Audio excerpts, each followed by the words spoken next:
It really does feel like a sense of deja vu, if you like. 1 year ago, when we were talking about the entire country going into lockdown, and yet now, 1 year later, we're seeing those figures come up again. I mean, the death toll, as you mentioned earlier this week, surpassing that 100,000 figure. 100,479 people have died in Italy due to COVID-19. At least that's the official figure. And to put it into context, it took 9 months for that figure to reach 50,000 and just 3.5 months for it to double.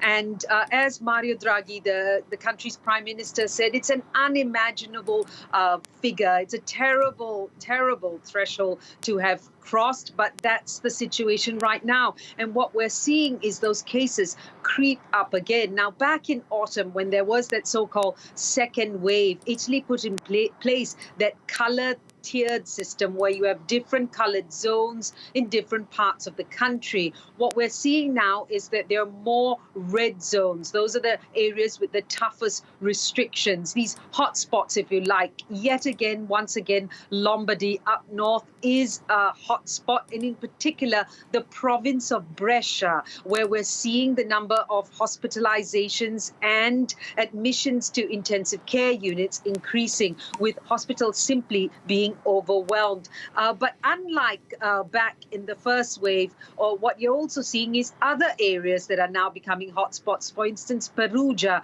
in the central region of Umbria, that town also a hotspot. So what the authorities are doing is they're identifying key clusters and trying to create mini lockdowns in those areas. But with the fact that the infections have increased dramatically in the last 1 week or so, most feel that additional restrictions are inevitable. The Foreign Minister, Luigi Di Maio, has said that there is no other alternative but tougher restrictions. And we expect that perhaps later in the week, a recent poll said some 44% of Italians, though, feel that tougher restrictions are necessary.